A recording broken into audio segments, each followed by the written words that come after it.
آیت کے اسی سورت کے اندر جو اللہ نے فرمایا وَمِن شَرِّ حَاسِدٍ إِذَا حَسَدَ، کہ حسد کا کوئی علاج نہیں ہے سوائے تم اللہ کی پناہ میں آئے. بڑا خوبصورت نقطہ ہے کہ حسد کا آپ علاج نہیں کر سکتے.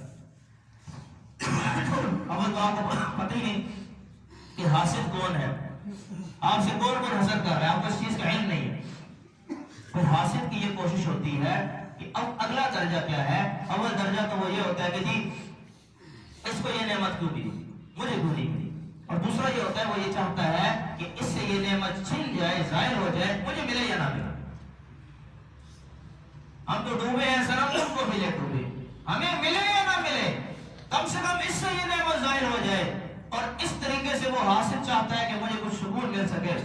تو اور اس حسد کا بھی علاج اللہ نے جو بتلایا ہے وہ صرف یہ ہے کہ وَمِن شَرِّ حَاسِدٍ إِذَا حَسَدَ، اور پناہ مانگو کہ میں حاسد کی حسد سے اللہ کی پناہ مانگتا ہوں. جب ہم اللہ کی پناہ میں آ جائیں گے تو پھر کوئی حاسد، کوئی جادوگر، کوئی ٹونے کرنے والا، کوئی گرہ باندھنے والیاں، نفاسات، جادو ٹونے کرنے والی عورتیں، مرد، خواتین، بڑے سے بڑے جادوگر، کوئی آپ کو نقصان نہیں پہنچا سکتے.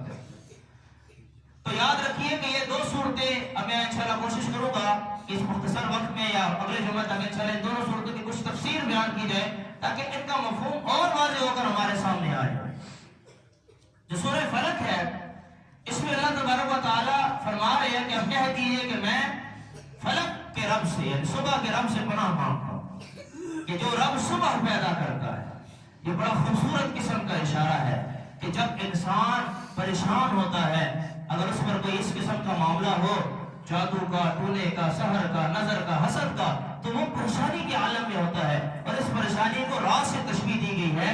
جیسے جب رات آتی ہے، اندھیرا چھا جاتا ہے تو ہر قسم کی شریر چیزیں، فساد مچانے والی چیزیں متحرک ہو جاتی ہیں، اور رات کے اندھیرے میں ان کے لیے کام کرنا آسان ہوتا ہے.